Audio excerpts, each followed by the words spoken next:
લોકસભા ચૂંટણી પહેલા આપ પાર્ટીને ઝટકો. આપમાંથી રોહિત બુવાએ આપ્યું રાજીનામું. ગત વિધાનસભાની ચૂંટણીમાં જેતપુર જામકંડોરણાથી નોંધાવી હતી ઉમેદવારી. તમામ જવાબદારી અને પ્રાથમિક સભ્ય પદેથી રાજીનામું આપ્યું. પોરબંદર લોકસભા ઇન્ચાર્જ અને જોઈન્ટ સેક્રેટરી પદ સહિત પાર્ટીના સભ્ય પદેથી રાજીનામું આપ્યું. અંગત કારણોસર પાર્ટીમાંથી રાજીનામું આપ્યું. રોહિત બુવા ભાજપમાં જોડાય તેવી શક્યતા. રિપોર્ટર સુરેશ ભાલિયા, જેતપુર. રોહિતભાઈ, આપે રાજીનામું કંઈ આપ્યું છે આપમાંથી?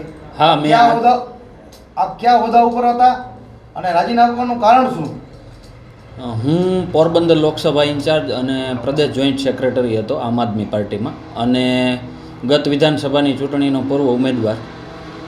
પણ રાજીનામું આપવા પાછળનું બીજું કોઈ કારણ નથી, પણ અત્યારે મને એવું લાગ્યું કે હવે મારે સાયલેન્ટ થવું જોઈએ, એટલે મેં રાજીનામું આપ્યું છે.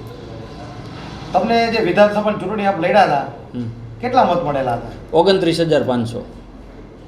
તો આટલા બધા મતદારોએ જો આપને આમ આદમી પાર્ટી તરીકે મત આપ્યા હોય તો તમે આનો દ્રોહ કરો છો એવું નથી લાગતું? ના, એટલે દ્રોહ તો ત્યારે થઈ શકે કે અત્યારે હું રાજીનામું આપીને કોઈ પાર્ટીનો ખેસ ધારણ કરતો હોય અથવા તો બીજી કોઈ વાત હોય, પણ દ્રોહ નથી. પણ હું લોકો સાથે ચર્ચા પરામર્શ કરીને પછી જ આગળ વધીશ. તો ભાજપમાં જવાના કે કોંગ્રેસમાં જવાના? નહીં, અત્યારે આગામી દિવસોમાં અમારા કાર્યકર્તાઓ સાથે તેમજ અન્ય લોકો સાથે ચર્ચા પરામર્શ કરીને પછી આગળ વધીશ. છોડવાનું કારણ શું? છોડવાનું કારણ એ મારું અંગત કારણ છે, એટલે એ કદાચ નહીં કહી શકાય.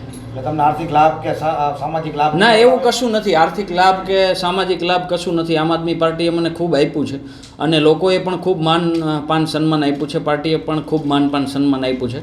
એટલે આમાં કોઈ એવી વાત નથી, કોઈ આર્થિક કે કોઈ બીજી કોઈ ચર્ચા નથી. ભાજપનો ખેસ ક્યારે ધારણ કરશો? ના, એ તો મેં કીધું ને કે કાર્યકર્તાઓ તેમજ અન્ય મારા હિતેચ્છુઓ છે એની જોડે ચર્ચા વિચારણા કરીને પછી આગળની રણનીતિ કરશું તૈયાર. આમ ઝુકાવ ખરી ભાજપ તરફી?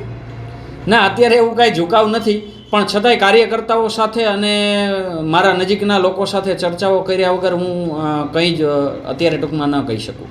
તો ક્યારે ભાજપનો ખેસ ધારણ કરશો? હવે ચોખ્ખું કહી દો એટલે.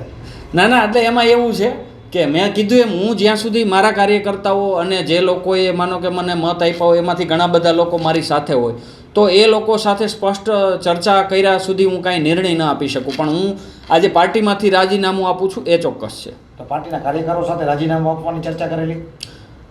હા, મેં 8-10 દિવસ પહેલાં મારા અમુક કાર્યકર્તાઓ સાથે મેં ચર્ચા કરેલી. તો સાથે ક્યાં જવું એ પણ ચર્ચા કરી? નહીં, એ કાંઈ ચર્ચા નથી થઈ. એ તો આગામી દિવસોમાં હવે બધા સાથે મળી અને નિર્ણય લેશું.